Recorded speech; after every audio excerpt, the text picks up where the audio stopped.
Honorable Prime Minister Shri Narendra Modi ji, Honorable Chief Minister of Uttar Pradesh Shri Yogi Adityanath ji, Honorable Defence Minister Shri Rajnath Singh ji, Honorable Governor of UP Srimati Anandiben, distinguished ministers, government officials, ladies and gentlemen.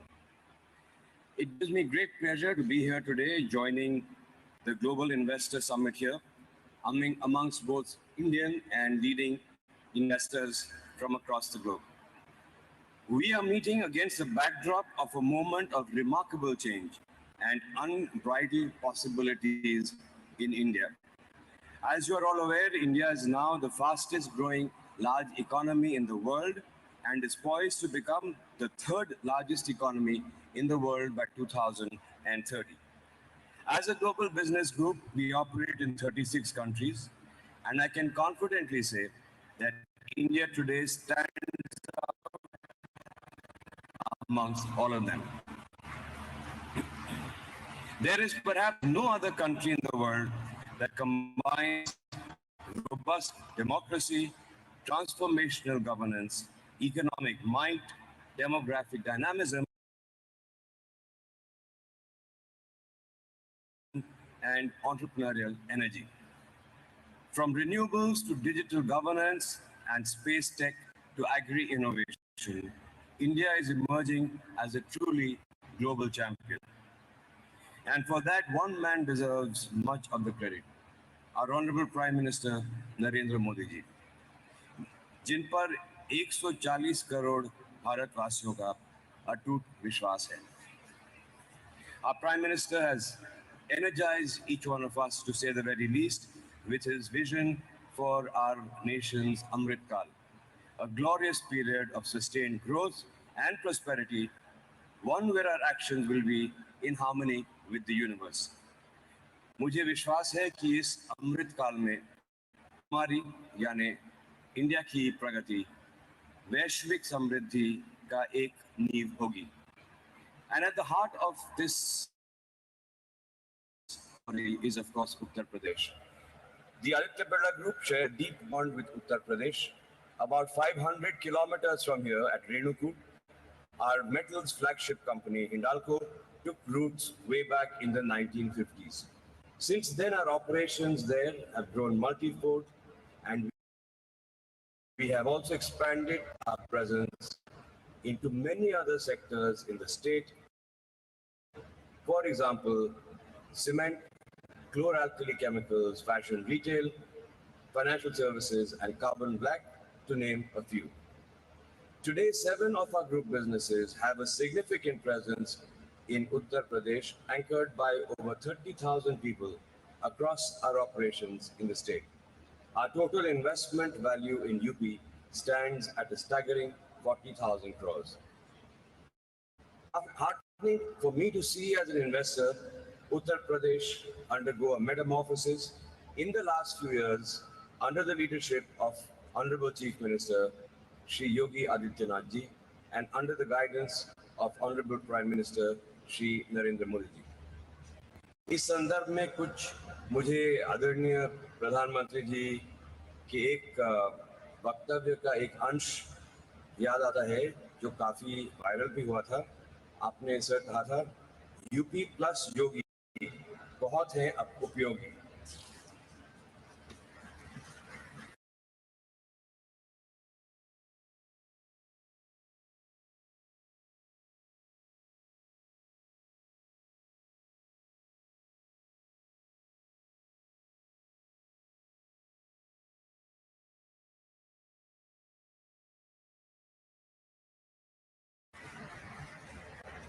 Uttar Pradesh was always known for being the most populous state in India for its agrarian base and for its proximity to the national capital region. However, it was a laggard in industrial development despite having a large consumption base. That picture is slowly and dramatically changing thanks to a pragmatic and industry-friendly administration and rapid pace of infrastructure development. The scale of infrastructure projects and their pace of implementation here are both remarkable. Be it the state-of-the-art highway projects crisscrossing the length and breadth of the state, the metro rail projects, or the new airports, the state is upgrading its infrastructure in a transformative way. The government has also made significant strides in terms of ease of doing business. It was ranked second in the ease of doing business survey of the central government. Its Nivesh Mitra portal, which is a dedicated single window system, has won huge appreciation from investors. To further build upon its attractiveness for investors, the Uttar Pradesh government has recently launched a new industrial investment and employment promotion policy that targets making the state a $1 trillion economy. Investors are already taking note of the changing face of Uttar Pradesh. In the 3 years ending September 2022, the state has attracted FDI worth $1.1 billion, which is more than what it has attracted over the first 2 decades of this century. When it comes to building new age infrastructure or providing efficient governance, Uttar Pradesh is creating an example for other states to follow. In the process, it is creating immense opportunities for investors both in India and abroad. As an early investor in the industrial journey of the state, we feel enthused by the rapid progress that the state is making. Today, Uttar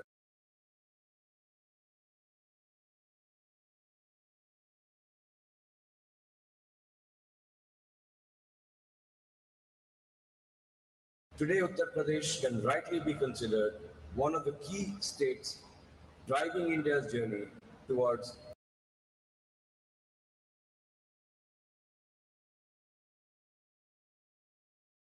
a $5 trillion economy. And therefore, we are committing further investments to the tune of rupees 25,000 crores across our businesses, cement, metals, chemicals, financial services, and renewable energy.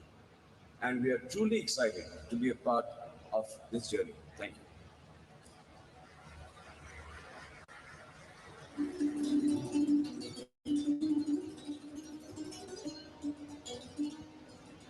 Thank you, sir, for sharing with us the impressive footprints which you have casted here and the further futuristic plans you have. And now, ladies and gentlemen, inviting another iconic business leader, Chairman Reliance Industries, Shri Mukesh Ambani ji, who has in fact been leading various game-changing ventures in the country. Shri Mukesh Ambani, Chairman Reliance Industries.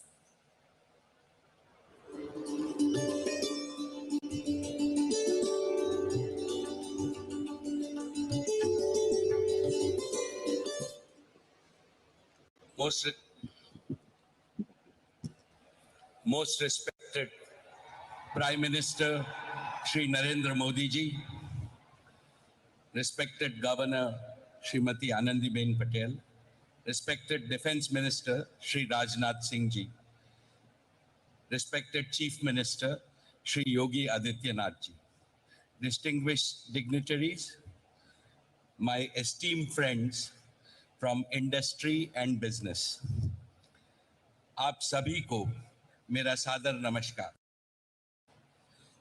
Uttar Pradesh global investor summit विकास का एक महाकुंभ है। यहाँ दूसरी बार आना मेरे लिए सौभाग्य की बात है। लखनऊ पुण्य नगरी है, लक्ष्मण की नगरी है। उत्तर प्रदेश पुण्य भूमि है, प्रभु रामचंद्र जी की भूमि है। गंगा यमुना सरस्वती के संगम की भूमि है। परम आदरणीय प्रधानमंत्री जी, our nation has transformed remarkably since you have become Prime Minister in 2014. Guided by your vision and driven by a laser-sharp focus on execution, a bold new India is taking shape. An India which will fulfill the aspirations of its 1.4 billion citizens. Modi ji, you have aptly said that India has now entered its Amrit Kal. This year's budget has indeed laid the foundation for India's emergence as a developed nation. It stands out for its highest ever resource allocation for building the foundation for country's growth in terms of capital expenditure. This is bound to not only boost economic growth, but also achieve greater social welfare. I am confident that India is on a very strong growth path, and there are four main reasons for my conviction. First, Indians are embracing technology at a rate unseen even in the developed world. For example, as we speak, this year, 2023, India is rolling out the fastest 5G network through the length and breadth of our country. Second, India has the world's largest population of youth. Our youth is brimming with entrepreneurial energy and passion. Their innovations and ideas will take the world by storm. Third, thanks to your far-sighted leadership, regional imbalances are fast disappearing. Uttar Pradesh is a shining example of this. The divide between urban India and rural Bharat is also closing. Fourth, and most importantly, you have brought about a fundamental change in the mindset of the nation. There is unprecedented hope and optimism among the people. Nobody in the world can question the fundamentals of Indian economy. They are robust. And now is the time for all our enterprises to step up on the accelerator, because Udyog and Sahyog always must go hand in hand. सम्माननीय श्री योगी जी, जैसे आज पूरी दुनिया के लिए भारत आशा का केंद्र बन गया है, वैसे ही आज नए भारत के लिए उत्तर प्रदेश आशा का केंद्र बन गया है। नोएडा से गोरखपुर तक लोगों में जोश और उत्साह दिख रहा है। लॉ एंड ऑर्डर की बात हो, इंफ्रास्ट्रक्चर की बात हो, ईज ऑफ डूइंग की बात हो, उत्तर प्रदेश भारत का उत्तम प्रदेश बनकर उभर रहा है। UP is also blessed with a highly motivated and result-oriented administration. Therefore, all of us representing India's business community at this summit would like to assure you that we have come to partner with you in your Vision 2030. Together, we can and we will transform India's most populous state into one of India's most prosperous states, achieving your vision of $1 trillion economy in the next 5 years. Allow me to spell out Reliance's commitments towards Uttar Pradesh. First, Jio will complete its rollout of 5G to cover every town and village in this state by December of 2023, that is in 10 months from today. Jio platforms will help modernize all areas of business and industry, agriculture, social sector, and governance.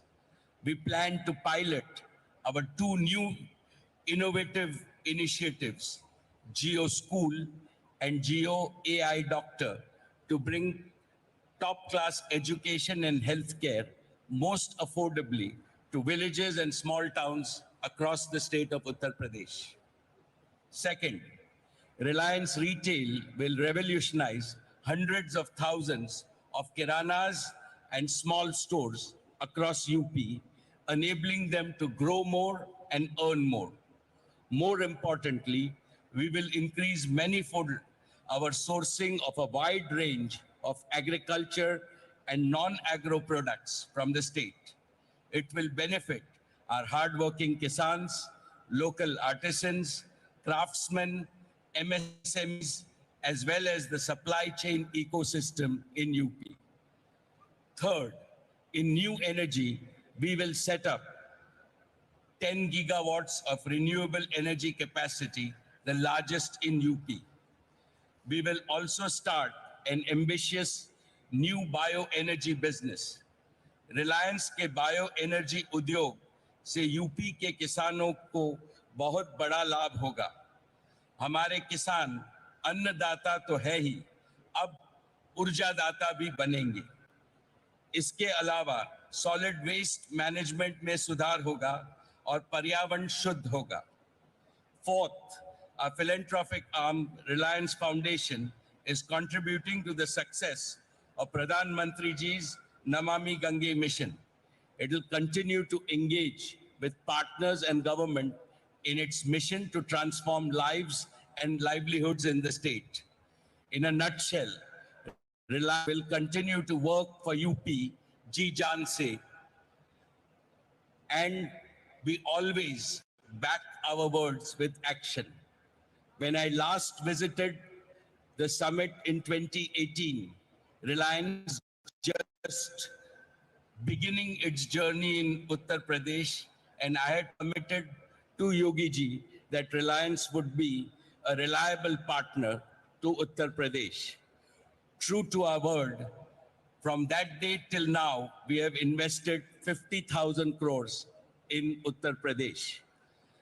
Our businesses have not only been growth multipliers as they enable several sectors of the economy to grow, but also employment multipliers. Our investments have generated over 80,000 direct and indirect jobs in the state. Today, I'm happy to announce that we plan to invest an additional 75,000 crores in UP over the next 4 years across geo, retail, and renewable businesses.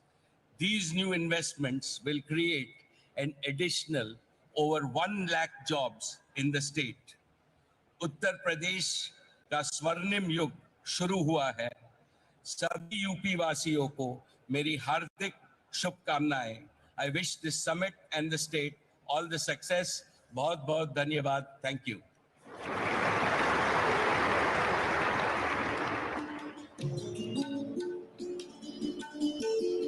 बहुत बहुत धन्यवाद sir, Uttar Pradesh की उन्नति और प्रगति में और अपना सहयोग देने का। और अब देवीय सज्जनों, आमंत्रित करते हैं हमारे अगले आइकॉनिक बिजनेस लीडर को, जिन्हें लोग पॉपुलरली मैराथन मैन के नाम से भी जानते हैं और जिन्हें वर्ष 2022 में पद्म भूषण से सुशोभित किया गया था और जो देश के सबसे बड़े और सबसे पुराने बिजनेस हाउस को लीड कर रहे हैं, chairman Tata Sons Shri N Chandrasekaran ji.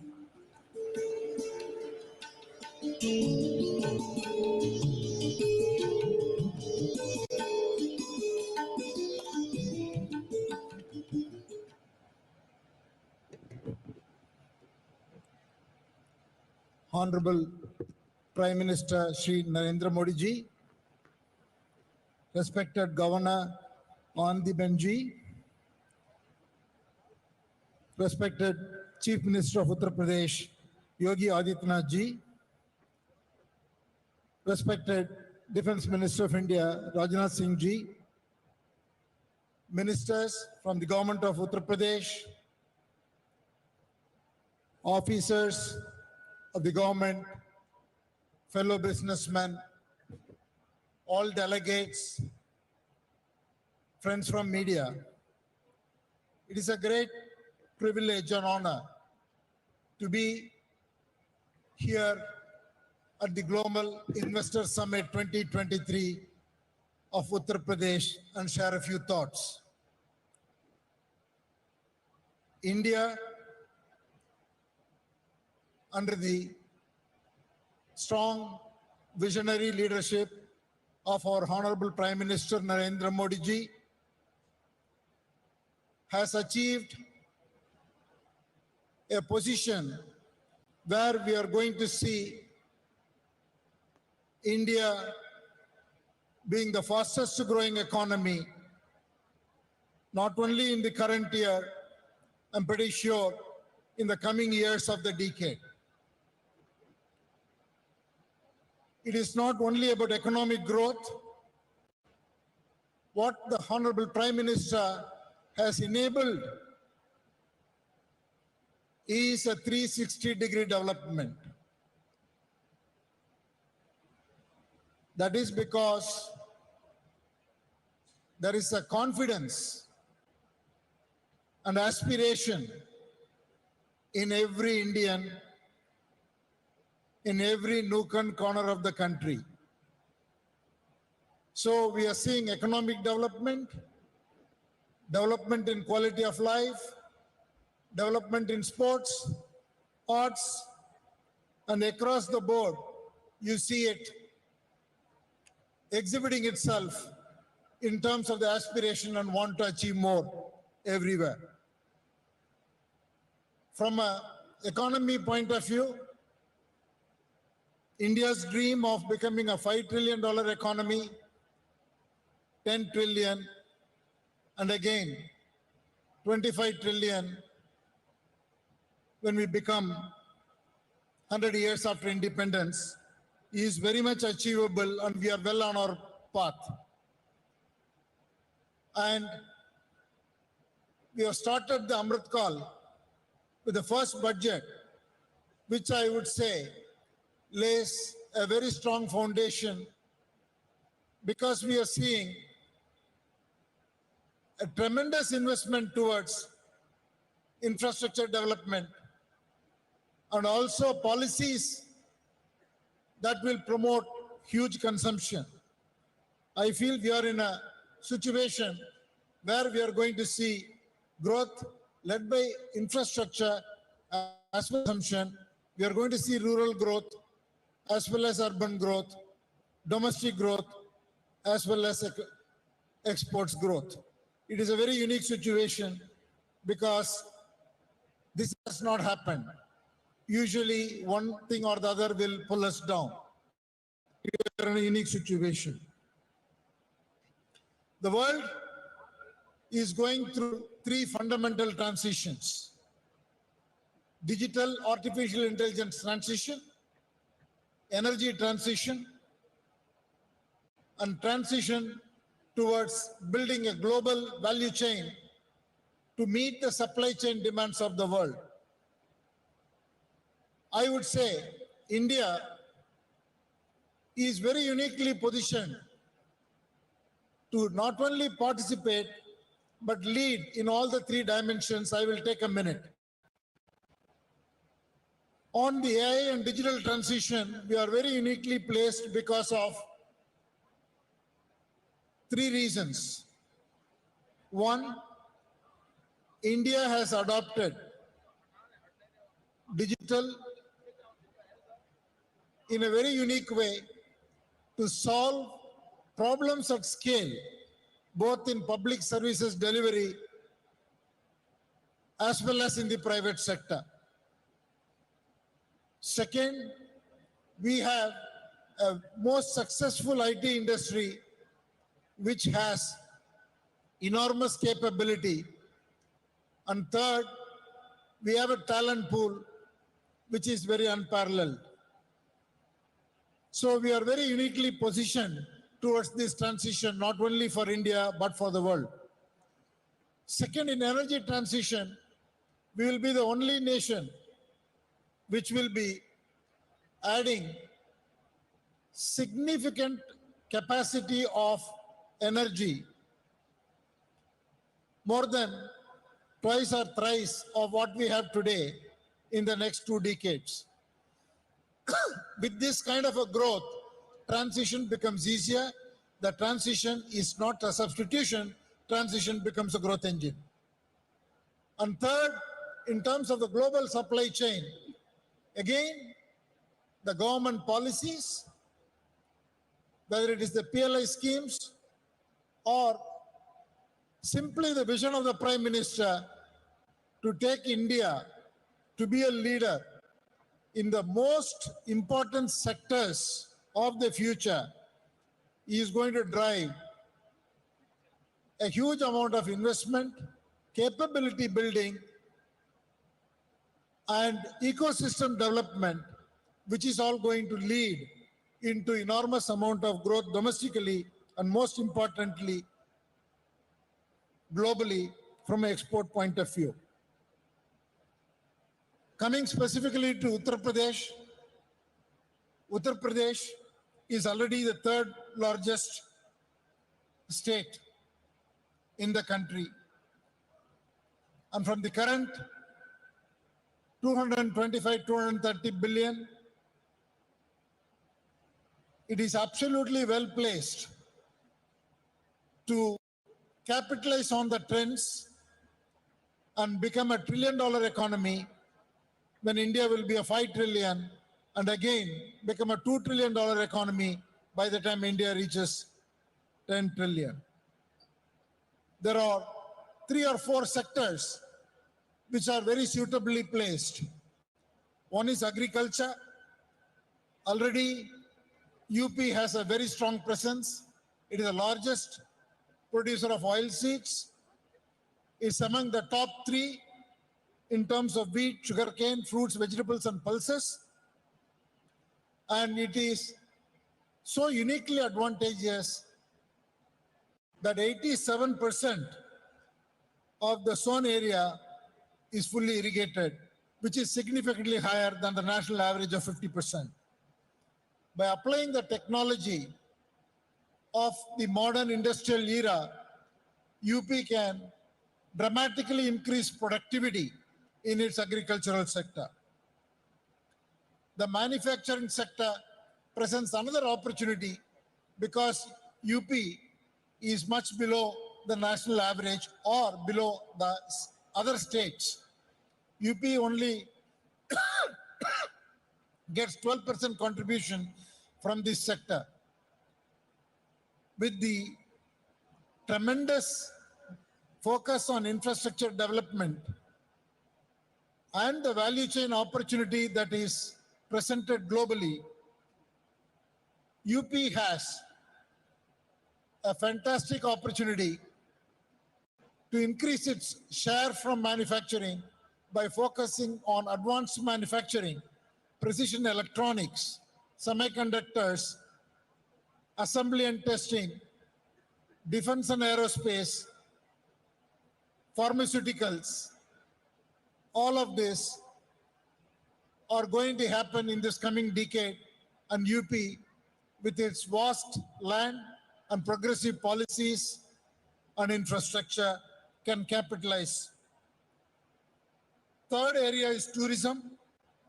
Already UP is the largest in terms of attracting foreign visitors. Close to 5 million tourists from abroad visit UP. UP is most uniquely positioned because of its history, because of the UNESCO heritage sites, 24 wildlife sanctuaries, and Varanasi, the Jyotirling,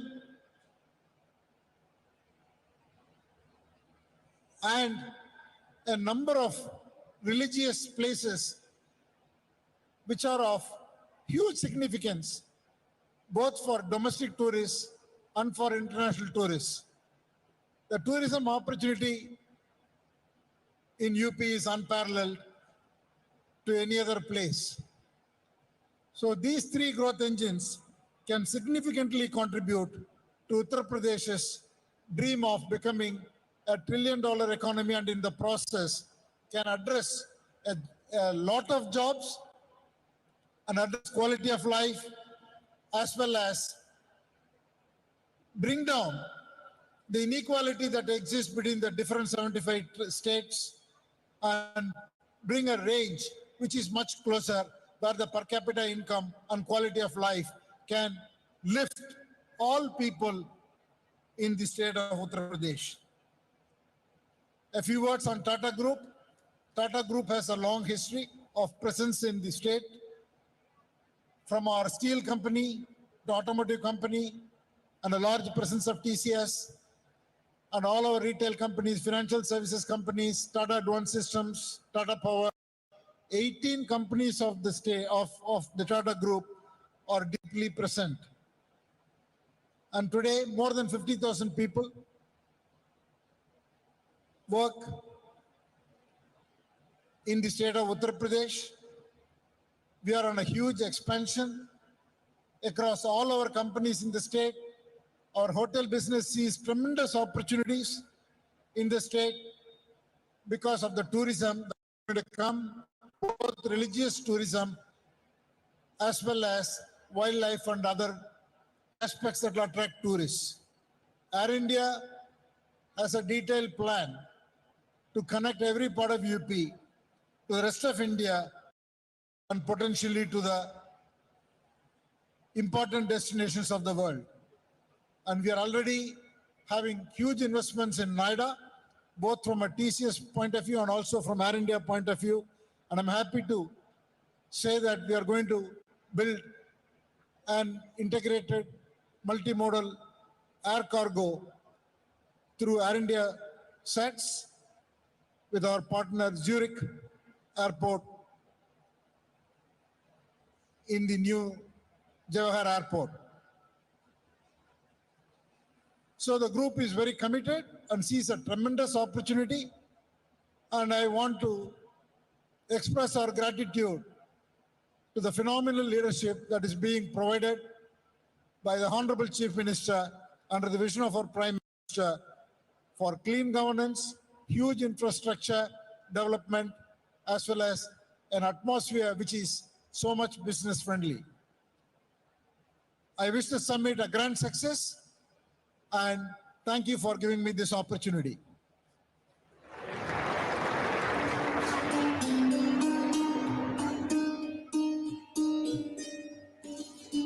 Thank you, sir, for your commitments for UP. और देविया सजनों, हिंदुस्तान का और Asia का सबसे बड़ा airport Uttar Pradesh में जेवर में बनने जा रहा है और इससे उत्तर भाग उत्तर प्रदेश में और इन कॉरिडोर्स के बनने से भारत रक्षा के क्षेत्र में आत्मनिर्भर बनेगा, मेक इन इंडिया को बढ़ावा मिलेगा, हमारा आयात कम होगा और साथ साथ डिफेंस मैन्युफैक्चरिंग और रिसर्च और डेवलपमेंट में भी भारत विश्व के मानचित्र पर एक अग्रणी राष्ट्र के रूप में स्थापित होगा। हमारे साथ हमारे माननीय केंद्रीय रक्षा मंत्री जी हैं श्री राजनाथ सिंह जी। सभी की तालियों के बीच में उन्हें आमंत्रित करती हूँ इस सम्मानित सभागार को संबोधित करने के लिए।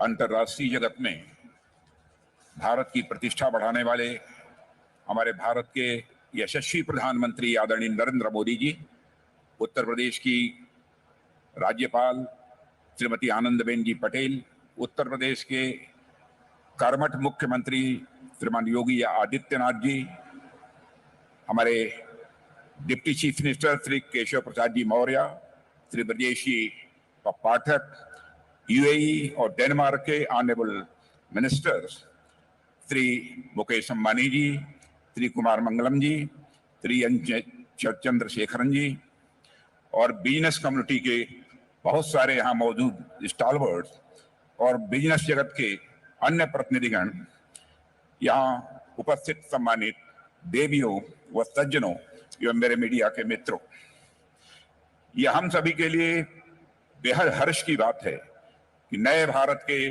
निर्माता हमारे माननीय प्रधानमंत्री जी अपना अमूल्य मार्गदर्शन देने के लिए हम सबके बीच यहाँ उपस्थित हैं। लखनऊ मेरी कॉन्स्टिट्यूएंसी है, लखनऊ मेरी कर्मभूमि है और यहाँ आपका स्वागत करना मेरे लिए एक गौरव का विषय है। प्रधानमंत्री जी, नजाकत, नफासत, अदब और तहजीब के शहर लखनऊ में मैं आपका तहे दिल हार्दिक स्वागत करता हूं, अभिनंदन करता हूं। लखनऊ पूर्व प्रधानमंत्री श्रद्धेय अटल बिहारी वाजपेयी जी की यह कर्मभूमि रही है। इस अवसर पर मैं उनका स्मरण करता हूं और उनको नमन करता हूं। उन्होंने राष्ट्र को सशक्तिकरण का जो मार्ग दिखाया था, माननीय प्रधानमंत्री जी के नेतृत्व में राष्ट्र आज उस पर मजबूती के साथ आगे बढ़ रहा है। प्रधानमंत्री जी, आपके रूप में इस देश को केवल एक प्रधानमंत्री ही नहीं मिला है, बल्कि इस देश को एक मार्गदर्शक, एक अभिभावक और एक प्रेरणा पुरुष मिला है।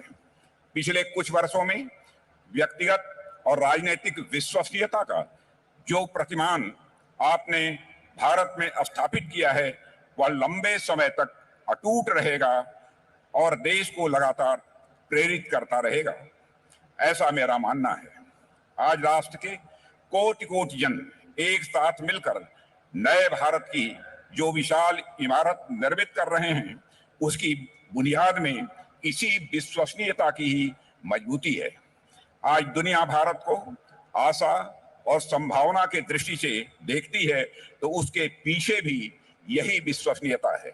प्रधानमंत्री जी, भारत के बदलते परिदृश्य ने दुनिया का ध्यान अपनी ओर खींचा है। प्राचीन काल में यह देश जिन जिन चीजों के कारण दुनिया भर में प्रसिद्ध था, यहाँ का उद्योग और व्यापार भी उनमें से एक था। पर कुछ ऐतिहासिक कारणों के चलते यहाँ का उद्योग और व्यापार गर्त में जाने लगा। इस देश ने ऐसा भी समय देखा है जब तमाम संसाधनों और उपयुक्त परिस्थितियों के बावजूद लोग बिजनेस के क्षेत्र में आने से हिचकिचाने लगे थे। यानी स्यूडो सेकुलरिज्म, छद्म समाजवाद के नाम पर इंडस्ट्रियलिस्ट को न केवल आगे बढ़ने से रोका गया, बल्कि स्थापित उद्योगों को भी बड़ा नुकसान पहुंचाया गया। समाज में ऐसा हीन दृष्टिकोण बन गया था जो औद्योगिक एवं व्यापारिक गतिविधियों को ऐसे देखता था मानवीय सभ्य समाज से अलग कोई गतिविधि हो। पर पिछले कुछ वर्षों में चाहे वह राष्ट्र में नए नए आर्थिक सुधार हो, बिजनेस कम्युनिटी को प्रेरित और उत्साहित करना हो, यह दिखाते हैं कि बिजनेस कम्युनिटी के प्रति सरकार ने एक नई अप्रोच रखी है। पुराने और अप्रभावी नियम कानून जो इंडस्ट्री के लिए रेड टेप बन चुके थे, वर्तमान नेतृत्व में रेड कारपेट में वह बदल चुके हैं। आज बिजनेस कम्युनिटी को न केवल सम्मान और भरोसे की नजर से देखा जाता है, बल्कि वेल्थ क्रिएटर के रूप में सामाजिक विकास में उन्हें एक प्रमुख कंट्रीब्यूटर समझा जाता है। भारत की लगातार बढ़ती साख में हमारी बिजनेस कम्युनिटी का बहुत बड़ा योगदान है। देवियों व सज्जनों, यह महत्वपूर्ण बात है कि आज international monetary fund, world bank, domestic एवं ग्लोबल इन्वेस्टर्स कम्युनिटी भारत को भरोसे की निगाह से देख रही है। पर इससे भी महत्वपूर्ण बात यह है कि आज देश के नागरिकों में देश के नेतृत्व पर, देश की संभावनाओं और क्षमता पर एक नया भरोसा पैदा हुआ है। मोदी जी के मुख्यमंत्रित्व काल में गुजरात ने जो ऊंची विकास की दर हासिल की थी, वह पूरी दुनिया में चर्चा के साथ साथ रिसर्च का विषय बन गया था। अब जब मां गंगा के आदेश पर आपने उत्तर प्रदेश का हाथ थामा है, तो कोई कारण नहीं कि यह उत्तर प्रदेश भी विकास और समृद्धि की वही रफ्तार न पकड़े जो किसी समय गुजरात ने पकड़ी थी। पिछले कुछ समय में उत्तर प्रदेश इन्वेस्टर्स के लिए एक अत्यंत भरोसेमंद डेस्टिनेशन के रूप में यह उत्तर प्रदेश उभरा है। प्रदेश के बहुत ही लगनशील और कर्मठ मुख्यमंत्री श्री योगी आदित्यनाथ के नेतृत्व में यूपी ने अपने नाम यानी अप को लगातार सार्थक किया है। अब यूपी मतलब हेल्थ अप, यूपी मतलब एजुकेशन अप, यूपी मतलब स्किल अप, यूपी मतलब इंफ्रास्ट्रक्चर अप, यूपी मतलब इन्वेस्टमेंट अप और यूपी मतलब इन्वेस्टमेंट का रिटर्न अप। यह हो गया है। कुछ साल पहले स्थिति यह हो गई थी कि यूपी में इन्वेस्ट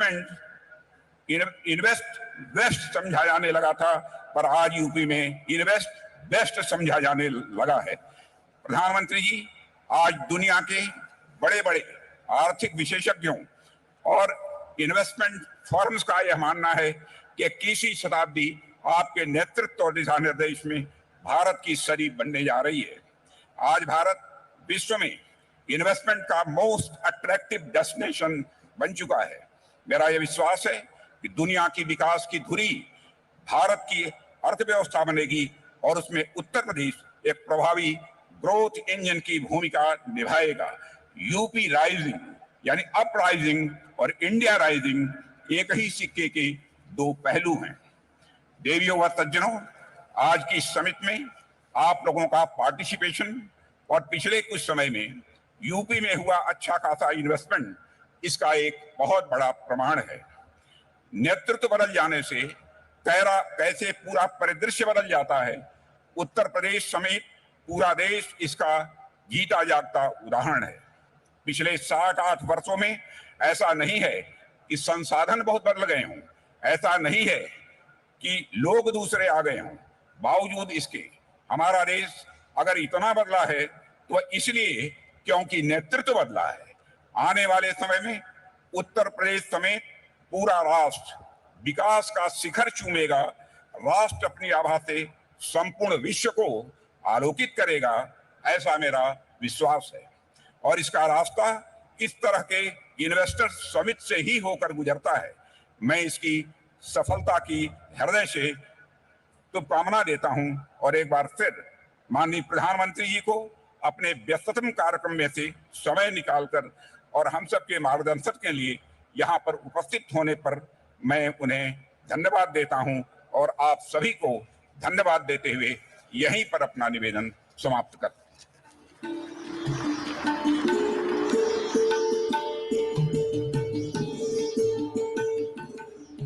बहुत बहुत धन्यवाद माननीय मंत्री जी आपके प्रोत्साहन भरे संदेश के लिए।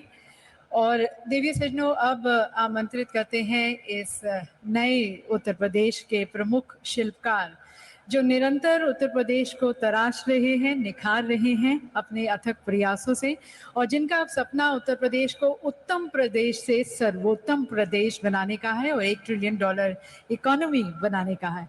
आप सभी की तालियों के बीच मैं आमंत्रित करती हूँ हमारे यशस्वी तपस्वी मुख्यमंत्री श्री योगी आदित्यनाथ जी को।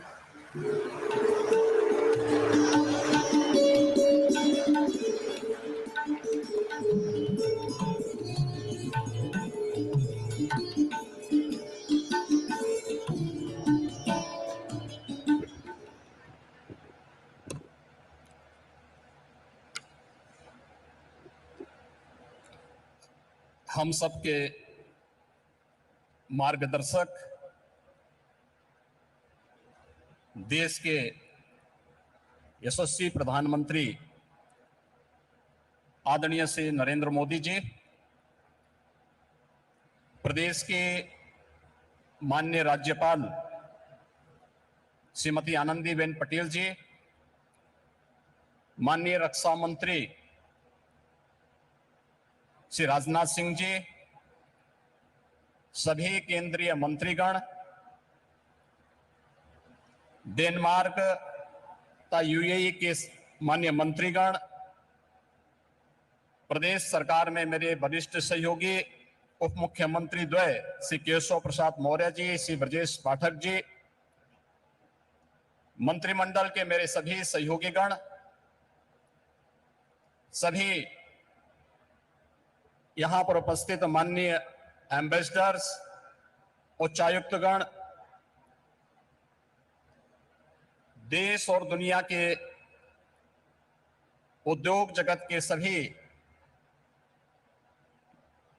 Corporate leaders, policy makers, business delegations और उपस्थित सभी उपस्थित निवेशक बंधुओं, मैं आप सबका असीम संभावना वाले इस प्रदेश में उत्तर प्रदेश की 25 करोड़ जनता की ओर से आदरणीय प्रधानमंत्री जी का Uttar Pradesh global investor summit के आज के इस आयोजन में हृदय से स्वागत करता हूं, अभिनंदन करता हूं। हम सब जानते हैं उत्तर प्रदेश ने विगत 6 वर्ष के अंदर जो कुछ भी उपलब्धि हासिल करने की दिशा में प्रयास प्रारंभ किया है, आदरणीय प्रधानमंत्री जी के रिफॉर्म, परफॉर्म और ट्रांसफॉर्म के मूल मंत्र को अंगीकार करते हुए उनके नेतृत्व और मार्गदर्शन में ही उसे हासिल किया है। आज जब देश अपनी आजादी के अमृत काल के प्रथम वर्ष में प्रवेश किया है, इन स्थितियों में उत्तर प्रदेश को अपना दूसरा इन्वेस्टर समिट और ग्लोबल इन्वेस्टर समिट के माध्यम से वैश्विक निवेशक समुदाय को policy makers, corporate leadership, business delegations, शिक्षाविदों, पॉलिटिकल एंड गवर्नमेंट लीडरशिप को एक कॉमन प्लेटफॉर्म बनाने का यह मंच उन उपलब्धियों को आदरणीय प्रधानमंत्री जी के विजन के अनुरूप उत्तर प्रदेश की अर्थव्यवस्था को $1 ट्रिलियन की इकोनॉमी बनाने की दिशा में प्रयास का एक अभिन्न हिस्सा है। मुझे बताते हुए प्रसन्नता है कि इस ग्लोबल इन्वेस्टर समिट में नीदरलैंड, डेनमार्क, सिंगापुर, जापान, दक्षिण कोरिया, ऑस्ट्रेलिया, इटली, संयुक्त अरब अमीरात, यूनाइटेड किंगडम और मॉरिशस हमारे पार्टनर कंट्री के रूप में अपना योगदान दे रहे हैं, ताकि दुनिया के तमाम अन्य देशों के प्रतिनिधि इस आयोजन में शामिल होकर के इसे सफल बना करके वास्तव में एक निवेश के महाकुंभ के रूप में इसे एक नया स्वरूप प्रदान किए हैं। आदरणीय प्रधानमंत्री जी, ग्लोबल इन्वेस्टर समिट के लिए आपके मार्गदर्शन के उपरांत उत्तर प्रदेश के हमारे मंत्रिमंडल के समूह ने दुनिया के 16 देशों की 21 शहरों में रोड शो के आयोजन किए थे। उन सभी देशों में भारतीय मिशन से जुड़े हुए हमारे माननीय राजदूतों ने उन्हें भरपूर सहयोग देकर के आपके विजन के अनुरूप उत्तर प्रदेश में ट्रेड, टूरिज्म एंड टेक्नोलॉजी के उस अभियान को आगे बढ़ाने के लिए अपना बहुत महत्वपूर्ण योगदान दिया। इसके साथ ही देश के 10 बड़े महानगरों में भी इन रोड शोज के आयोजन किए गए और आज जब यहां पर आपका मार्गदर्शन हम सबको प्राप्त होने वाला है, तो न केवल प्रदेश की राजधानी लखनऊ में 10,000 से अधिक यहां पर आए हुए उद्योग, देश के दुनिया के प्रमुख उद्योगपतियों, निवेशकों का बिजनेस डेलीगेशंस की उपस्थिति में, बल्कि उत्तर प्रदेश के सभी 75 जनपदों में भी ये कार्यक्रम एक साथ संचालित हो रहा है। सभी 75 जनपदों में ये कार्यक्रम एक साथ हम लोग आगे बढ़ाने का कार्य कर रहे हैं।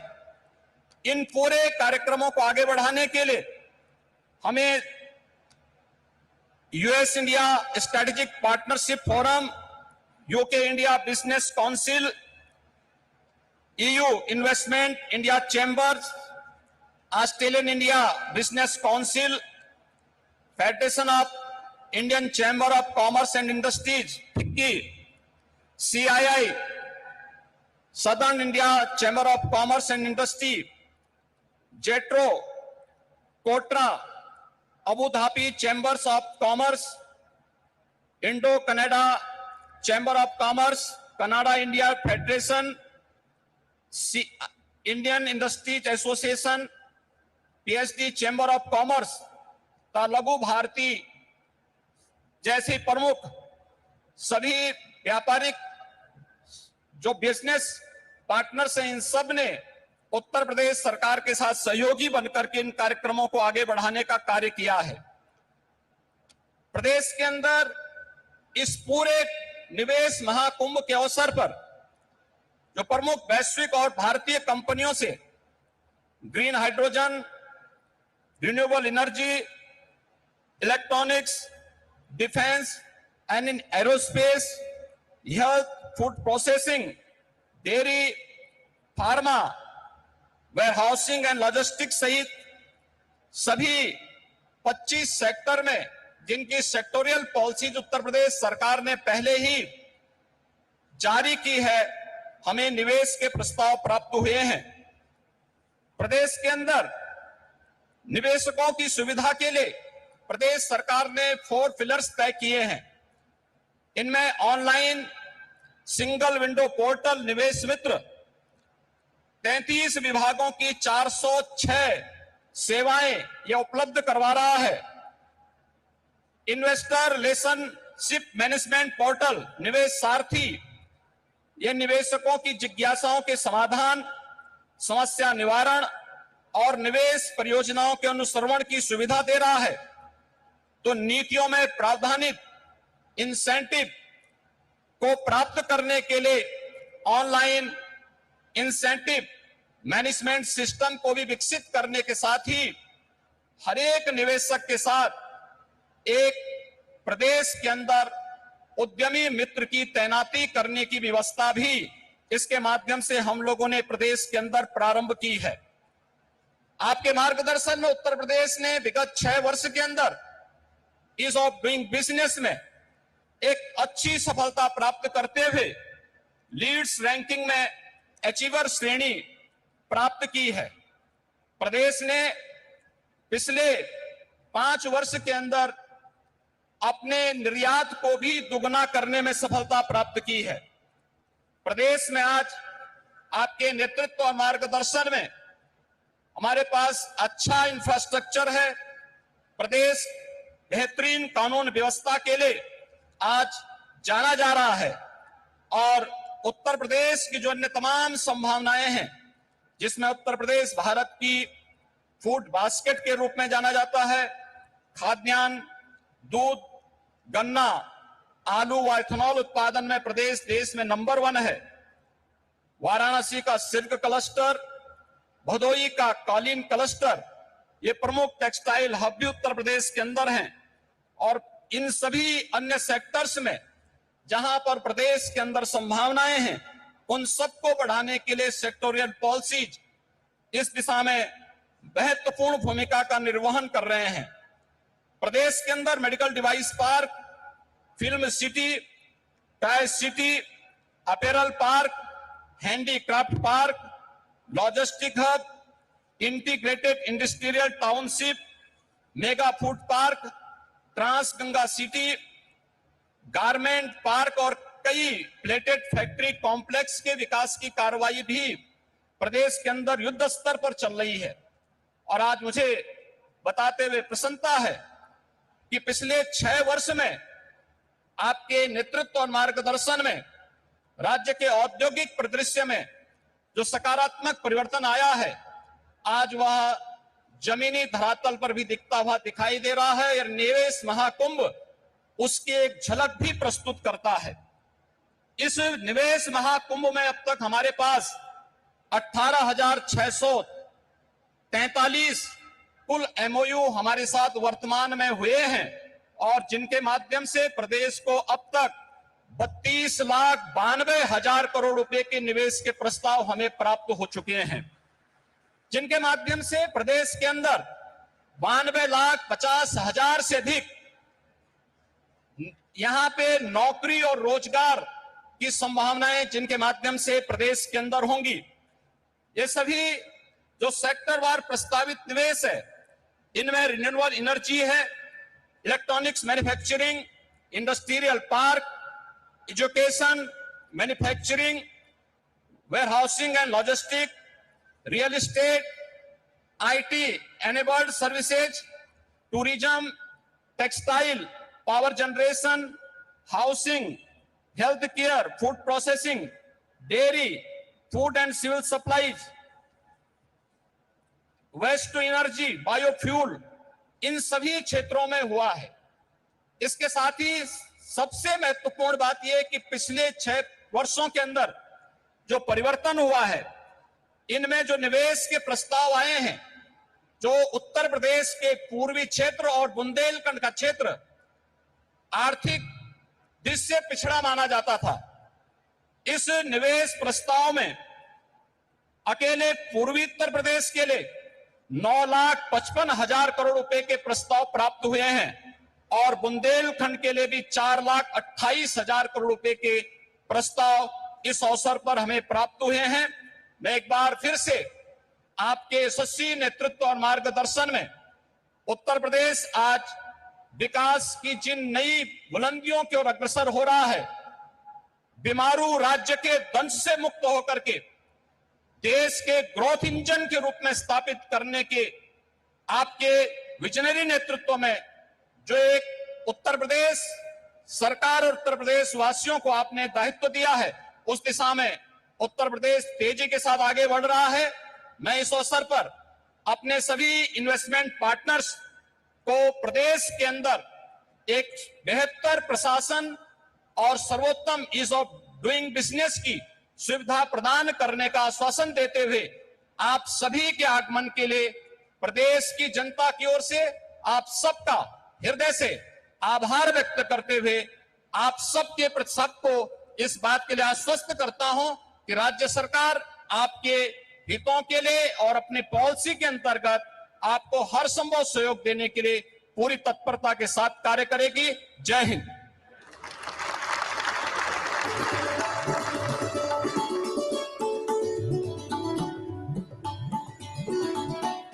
बहुत बहुत धन्यवाद माननीय मुख्यमंत्री जी। और देवी सज्जनों, माननीय प्रधानमंत्री जी के रूप में इस देश को एक ऐसे नेता और एक ऐसे कप्तान मिले हैं जिन्होंने भारत को एक वैश्विक खिलाड़ी और साथ साथ विश्व पटल पर एक आर्थिक महाशक्ति के रूप में स्थापित किया है। एक ऐसे जननायक जो देश को एक जीवंत और समावेशी समाज के रूप में विकसित करने की तरफ निरंतर प्रयास कर रहे हैं और जिनकी कार्य संस्कृति के केंद्र बिंदु में सर्वप्रथम नागरिक हैं। और एक ऐसे सीईओ जिन्होंने भारत में ईज ऑफ डूइंग बिजनेस सुनिश्चित करने की तरफ अनेक गवर्नेंस रिफॉर्म्स इंट्रोड्यूस किए हैं, जिसके कारण निवेशक आज उत्साहित भी है, प्रोत्साहित भी है, सुरक्षित भी महसूस कर रहा है और भारत आज एक प्रेफर्ड इन्वेस्टमेंट डेस्टिनेशन बन गया है। इससे पहले कि मैं माननीय प्रधानमंत्री जी को यहाँ पर उनके संबोधन के लिए आमंत्रित करूँ, हमारे प्रदेश प्रधान माननीय श्री योगी आदित्यनाथ जी स्वयं प्रधानमंत्री जी का विशेष रूप से आभार व्यक्त करना चाहेंगे अपने 25 करोड़ के परिवारजन की तरफ से। तो मैं माननीय श्री योगी आदित्यनाथ जी से निवेदन करती हूँ कि वे प्रधानमंत्री जी के साथ यहाँ पर हमारे साथ मंच पर आएँ और एक सभी की तरफ से एक छोटी सी भेंट आभार व्यक्त करते हुए हम प्रधानमंत्री जी को देना चाहेंगे, उनके नेतृत्व के लिए, उनके मार्गदर्शन के लिए और साथ साथ उनके आशीर्वाद के लिए। माननीय प्रधानमंत्री जी हम सबके मार्गदर्शक हैं, उन्हीं के मार्गदर्शन में ये भारत आगे बढ़ रहा है और न केवल हर क्षेत्र में भारत आगे बढ़ा है पर भारत की सोच भी बदली है। माननीय प्रधानमंत्री जी को यहाँ पर श्री गणेश की एक मूर्ति भेंट कर हम प्रधानमंत्री जी का आभार व्यक्त करते हैं। हमारे प्रधानमंत्री जी पर, हमारे यशस्वी प्रधानमंत्री जी पर गणेश जी की कृपा हमेशा बनी रहे और उनका मार्गदर्शन हमें हमेशा मिलता रहे, इसके लिए उनका विशेष रूप से आभार, धन्यवाद। और देवी सज्जनों, अब हमारे माननीय प्रधानमंत्री जी को सुनने के लिए हम सभी ललायत हैं, जिनके विचार, जिनकी अंतर्दृष्टि आपको इंस्पायर भी करती है, मोटिवेट भी करती है और साथ साथ अनेक संभावनाओं के द्वार भी खोलती है। देवी सज्जनों, माननीय श्री नरेंद्र मोदी जी।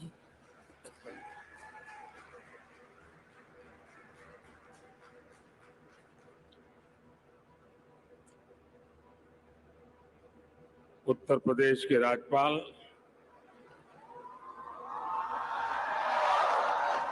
श्रीमती आनंदीबेन पटेल, उत्तर प्रदेश के मुख्यमंत्री योगी आदित्यनाथ जी, उप मुख्यमंत्री केशव प्रसाद मौर्य जी, ब्रिजेश पाठक जी, केंद्रीय मंत्रिमंडल में मेरे वरिष्ठ सहयोगी और यही लखनऊ के प्रतिनिधि श्रीमान राजनाथ सिंह जी, विभिन्न देशों से आए सभी वरिष्ठ महानुभाव, यूपी के सभी मंत्रीगण और ग्लोबल इन्वेस्टर समिट में पधारे इंडस्ट्री जगत के सम्मानीय सदस्य, global investor fraternity, policy makers, corporate leaders, देवी और सज्जनों, आप सभी का ग्लोबल इन्वेस्टर समिट में बहुत बहुत स्वागत है।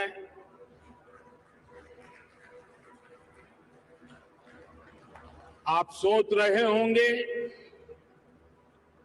कि मैं मुख्य अतिथि होने पर भी ये स्वागत की जिम्मेदारी क्यों उठा रहा हूं। ये इसलिए क्योंकि मेरी एक और भूमिका भी है।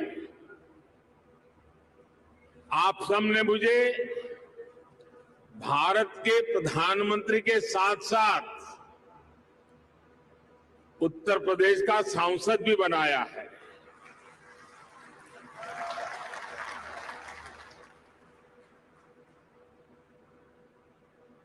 उत्तर प्रदेश के प्रति मेरा एक विशेष स्नेह है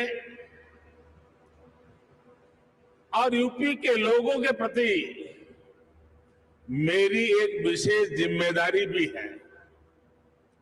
मैं आज उस दायित्व को भी निभाने के लिए आज इस समिट का हिस्सा बना हूं और इसलिए मैं देश विदेश से यूपी आने वाले आप सभी इन्वेस्टर्स का अभिनंदन करता हूं, स्वागत करता हूं। साथियों, उत्तर प्रदेश की धरती अपने सांस्कृतिक वैभव, गौरवशाली इतिहास और समृद्ध विरासत के लिए जानी जाती है। इतना सामर्थ्य होने के बावजूद यूपी के साथ कुछ बातें जुड़ गई थी। लोग कहते थे यूपी का विकास होना मुश्किल है। लोग कहते थे यहां कानून व्यवस्था सुधरना नामुमकिन है। यूपी बीमारू राज्य कहलाता था। यहां आए दिन हजारों करोड़ के घोटाले होते थे। हर कोई यूपी से अपनी उम्मीदें छोड़ चुका था। लेकिन सिर्फ 5-6 साल के भीतर यूपी ने अपनी एक नई पहचान स्थापित कर ली है और डंके की चोट पर कर दी है। अब यूपी को सुशासन से, गुड गवर्नेंस से पहचाना जा रहा है। अब यूपी की पहचान बेहतर कानून व्यवस्था, शांति और स्थिरता के लिए है। अब यहां वेल्थ क्रिएटर्स के लिए नित्य नए अवसर बन रहे हैं। बीते कुछ वर्षों में आधुनिक इंफ्रास्ट्रक्चर, उत्तर प्रदेश के इस इंफ्रास्ट्रक्चर की जो पहल है उसके परिणाम नजर आ रहे हैं। बिजली से लेकर कनेक्टिविटी तक हर क्षेत्र में सुधार आया है। बहुत जल्द यूपी देश के उस इकलौते राज्य के तौर पर भी जाना जाएगा जहां 5 इंटरनेशनल एयरपोर्ट है।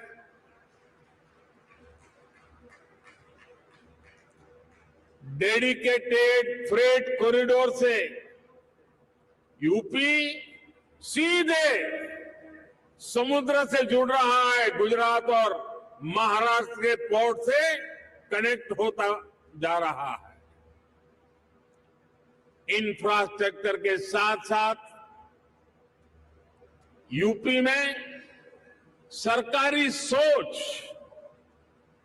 और अप्रोच में ईज ऑफ डूइंग बिजनेस के लिए सार्थक बदलाव आया है। साथियों, आज यूपी एक आशा, एक उम्मीद बन चुका है। भारत अगर आज दुनिया के लिए ब्राइट स्पॉट है तो यूपी भारत के ग्रोथ को ड्राइव करने वाला एक अहम नेतृत्व दे रहा है।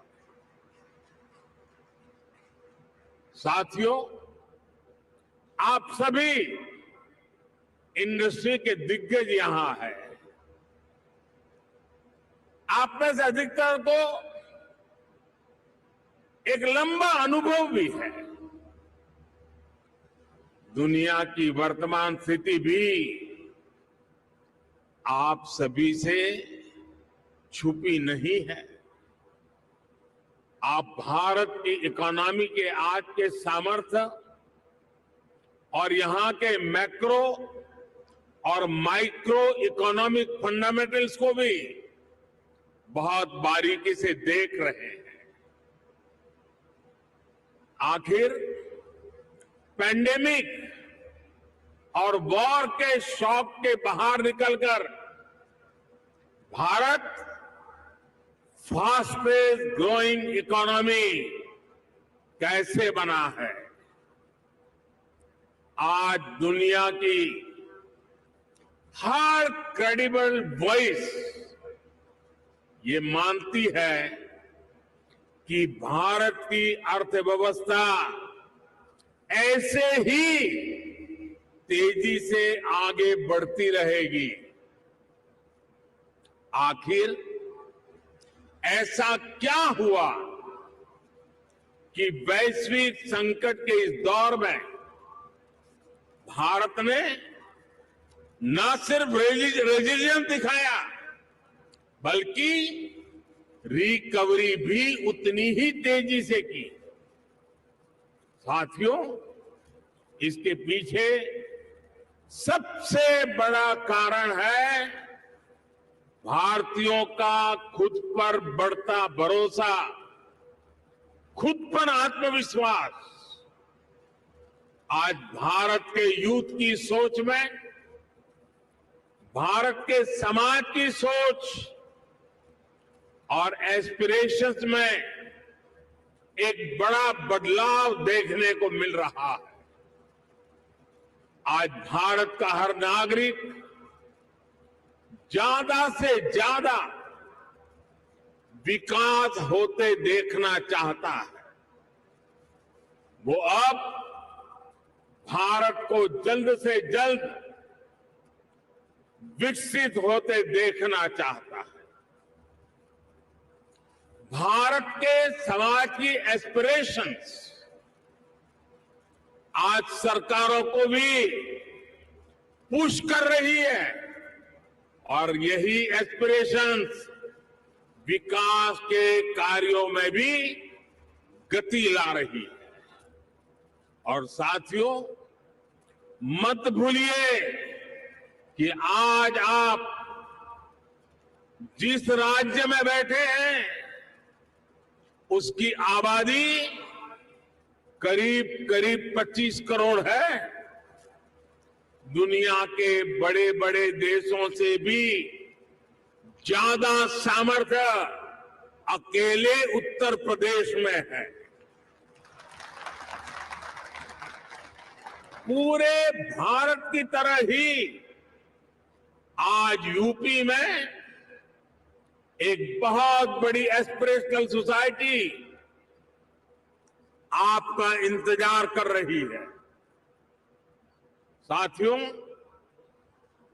आज भारत में सोशल, फिजिकल और डिजिटल इंफ्रास्ट्रक्चर पर जो काम हुआ है उसका बड़ा लाभ यूपी को भी मिला है। इस कारण आज यहां समाज सोशली एंड फाइनेंशियली बहुत अधिक इंक्लूसिव हो चुका है, कनेक्टेड हो चुका है। एक मार्केट के रूप में भारत अब सीमलेस हो रहा है। सरकारी प्रक्रियाएं भी सरल हो रही है। मैं अक्सर कहता हूं कि आज भारत आउट ऑफ कंपल्सन नहीं बल्कि आउट ऑफ कन्विक्शन रिफॉर्म करता है।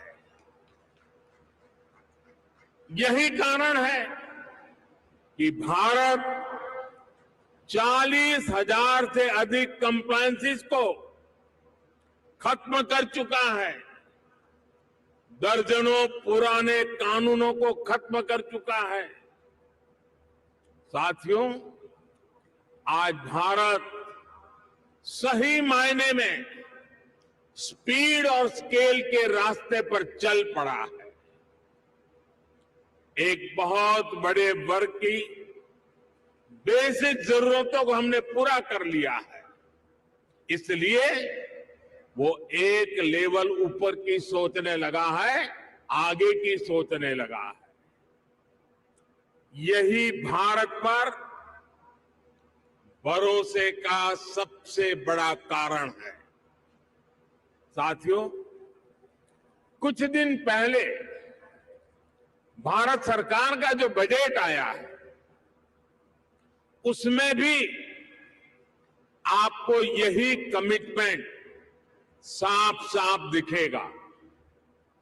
इंफ्रास्ट्रक्चर पर रिकॉर्ड खर्च आज सरकार कर रही है और हर वर्ष इसको हम बढ़ा रहे हैं। इसलिए आज आपके लिए इंफ्रास्ट्रक्चर में इन्वेस्टमेंट के नए मौके बन रहे हैं। आज आपके लिए हेल्थ, एजुकेशन, सोशल इंफ्रास्ट्रक्चर में इन्वेस्टमेंट के भी अनेक अवसर हैं। ग्रीन ग्रोथ के जिस रास्ते पर भारत चल पड़ा है उसमें तो मैं आपको विशेष रूप से आमंत्रित करता हूं। इस वर्ष के बजट में 35,000 करोड़ रुपए तो हमने सिर्फ एनर्जी ट्रांजिशन के लिए रखे हैं। ये दिखाता है कि हमारा इरादा क्या है। मिशन ग्रीन हाइड्रोजन हमारे इसी इरादे को बुलंद करता है। इस बजट में इससे जुड़ा पूरा इकोसिस्टम विकसित करने के लिए अनेक कदम उठाए गए हैं। इलेक्ट्रिक मोबिलिटी की ट्रांसफॉर्मेशन के लिए एक नई सप्लाई और वैल्यू चेन हम विकसित कर रहे हैं। साथियों, मुझे खुशी है कि नई वैल्यू और सप्लाई चेन विकसित करने के लिए यूपी आज एक नया चैंपियन बनकर उभर रहा है। परंपरा और आधुनिकता से जुड़े उद्योगों का, एमएसएमईज का एक बहुत ही सशक्त नेटवर्क आज उत्तर प्रदेश में वाइब्रेंट है। यहां भदोही के कालीन और बनारसी सिल्क है, भदोही कारपेट क्लस्टर और वाराणसी सिल्क क्लस्टर भी, और उसकी वजह से यूपी भारत का टेक्सटाइल हब है। आज भारत के कुल मोबाइल मैन्युफैक्चरिंग में 60% से भी ज्यादा मोबाइल अकेले उत्तर प्रदेश में होता है। मोबाइल कंपोनेंट की सबसे ज्यादा मैन्युफैक्चरिंग भी यूपी में ही होती है।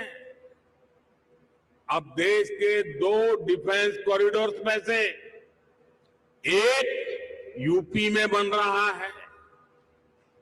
यूपी डिफेंस कॉरिडोर पर तेजी से काम चल रहा है। आज made in India defence equipments की डिमांड निरंतर बढ़ रही है। भारतीय सेना को भी हम अधिक से अधिक made in India defence system, defence platforms देने के लिए प्रतिबद्ध है। और इस महान काम का नेतृत्व इसी लखनऊ की धरती के हमारे कर्मवीर राजनाथ सिंह जी संभाल रहे हैं। ऐसे समय में जब भारत एक वाइब्रेंट डिफेंस इंडस्ट्री का विकास कर रहा है, तो फर्स्ट मूवर एडवांटेज आपको जरूर लेना चाहिए। साथियों, उत्तर प्रदेश में तो डेयरी, फिशरीज, एग्रीकल्चर और फूड प्रोसेसिंग सेक्टर में अनेक संभावनाएं हैं। फल और सब्जियों को लेकर उत्तर प्रदेश में बहुत डायवर्सिटी है। एक ऐसा सेक्टर है जिसमें अभी भी प्राइवेट सेक्टर की हिस्सेदारी बहुत सीमित है। आपको जानकारी होगी कि फूड प्रोसेसिंग के लिए production link incentive PLI scheme लेकर हम आए हैं। इसका लाभ आपको जरूर उठाना चाहिए। साथियों, आज सरकार का ये प्रयास है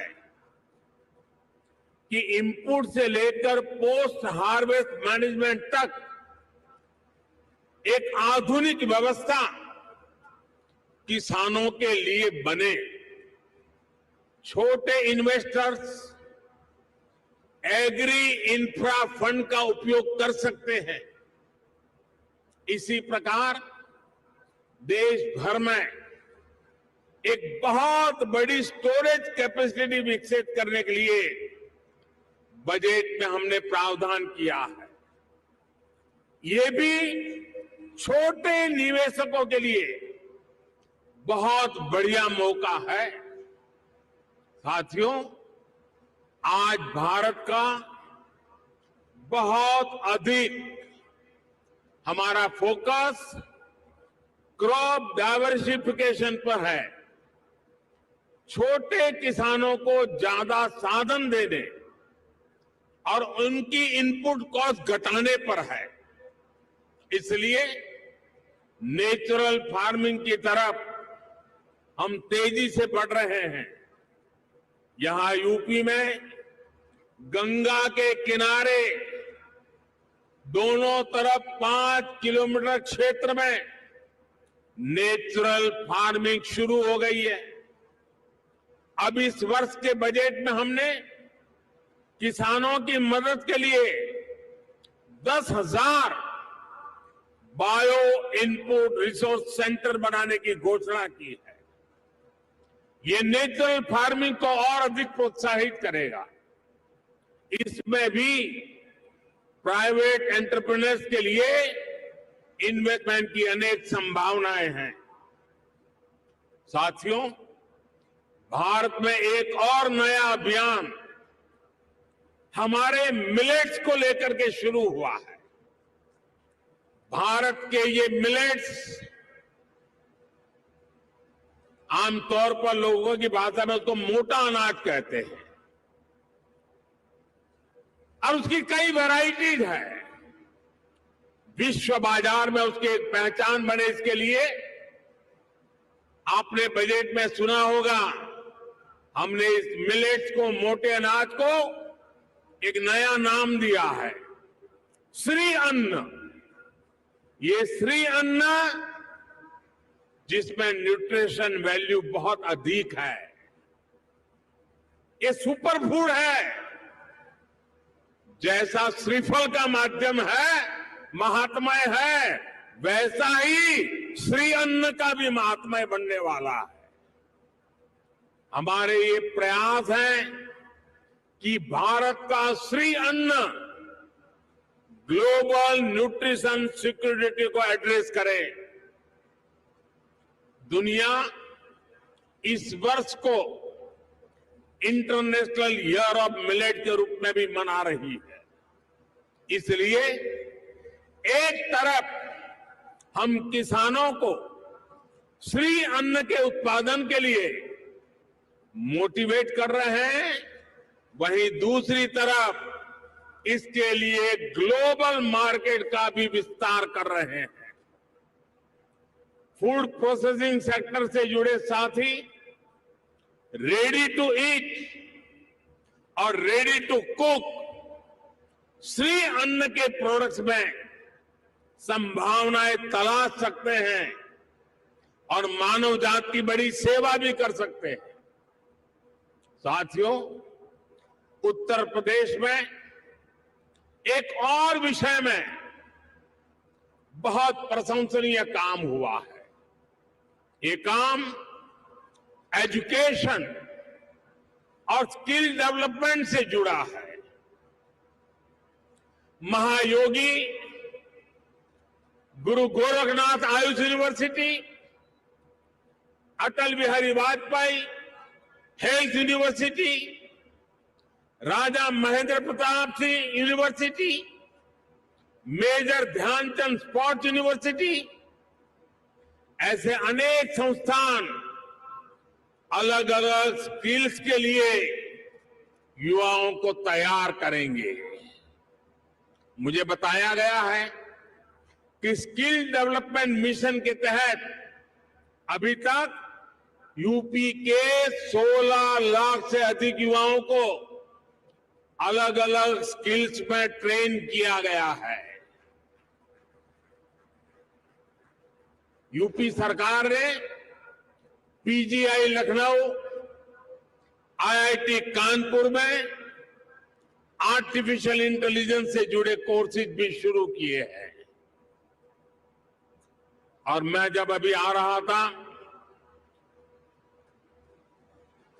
तो शिक्षा का जिनकी जिम्मे होती है, हमारी गवर्नर साहिबान चांसलर के रूप में वो काम देखती हैं, उन्होंने मुझे बताया कि उत्तर प्रदेश के लिए बड़े गर्व की बात है कि नेक एक्रेडिटेशन में इस बार उत्तर प्रदेश की 4 यूनिवर्सिटीज ने हिंदुस्तान को अपना लोहा मनवा दिया है।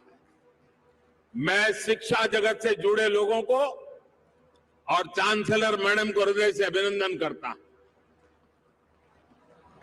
देश के स्टार्टअप रिवॉल्यूशन में भी यूपी की भूमिका लगातार बढ़ रही है। आने वाले कुछ वर्षों में 100 इंक्यूबेटर्स और 3 state of the art centres को स्थापित करने का लक्ष्य यूपी सरकार ने रखा है। यानी यहां आने वाले इन्वेस्टर्स को टैलेंटेड और स्किल युवाओं का एक बहुत बड़ा पूल भी मिलने जा रहा है। साथियों, एक तरफ डबल इंजन सरकार का इरादा और दूसरी तरफ संभावनाओं से भरा उत्तर प्रदेश, इससे बेहतर पार्टनरशिप हो ही नहीं सकती। ये जो समय है, इसको हमें गंवाना नहीं चाहिए। भारत की समृद्धि में दुनिया की समृद्धि निहित है। भारत के उज्जवल भविष्य में दुनिया के उज्जवल भविष्य की गारंटी पड़ी है। समृद्धि की इस यात्रा में आप सबकी भागीदारी बहुत ही महत्वपूर्ण है। ये निवेश सबके लिए शुभ हो, मंगल हो, इसी कामना के साथ इन्वेस्टमेंट के लिए आगे आए हुए देश और दुनिया के सभी इन्वेस्टर्स को मैं अनेक अनेक शुभकामनाएं देता हूं और उत्तर प्रदेश के एमपी के नाते मैं आपको भरोसा देता हूं कि उत्तर प्रदेश की आज की सरकार, उत्तर प्रदेश की आज की ब्यूरोक्रेसी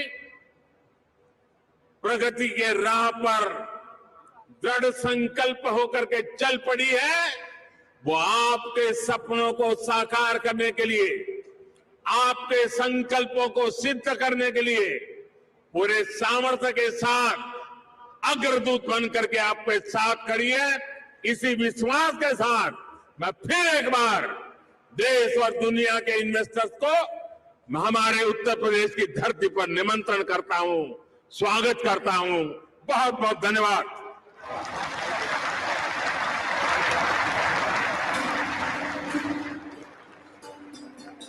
बहुत बहुत धन्यवाद माननीय प्रधानमंत्री जी। सभी क्षेत्रों पर और सभी के ऊपर आपके विश्वास के लिए, शुभकामनाओं के लिए, सभी के लिए सतत आपके मार्गदर्शन के लिए, आपके पथ प्रदर्शक संदेश के लिए।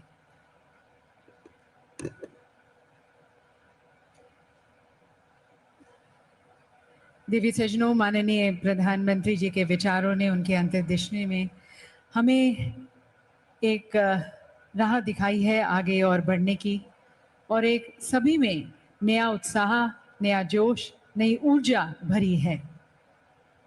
माननीय प्रधानमंत्री जी का विश्वास उत्तर प्रदेश में, माननीय मुख्यमंत्री में और पूरे मंत्रिमंडल में, हम सभी में कुछ और अच्छा करने के लिए हमें प्रोत्साहित करता है, उत्साहित करता है। साथ साथ सभी क्षेत्रों में माननीय प्रधानमंत्री जी ने जैसा कहा कि भारत ऊंची उड़ान भरने को तैयार है, और हमें यकीन है उनके कुशल नेतृत्व में भारत और बढ़ेगा और खिलेगा और विश्व पटल पर अपना नाम और जागृत करेगा। प्रधानमंत्री जी का पुनः बहुत बहुत धन्यवाद उनके मार्गदर्शन के लिए, उनकी शुभकामनाओं के लिए। उत्तर प्रदेश वैश्विक शिखर सम्मेलन ग्लोबल इन्वेस्टर्स समिट 2023 का ये पहला संस्करण है। इस ग्लोबल इन्वेस्टर्स समिट का उत्तर प्रदेश में इसका शुभारंभ हो गया है। हमने देखा कि कितने भव्य अंदाज में ये ग्लोबल इन्वेस्टर्स समिट का आयोजन किया जा रहा है। हमारे देश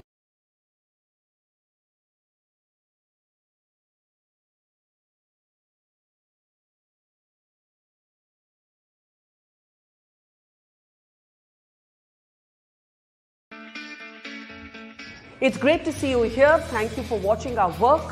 If you haven't subscribed yet, don't forget to click the bell icon and subscribe to Mojo Story and support independent, robust journalism.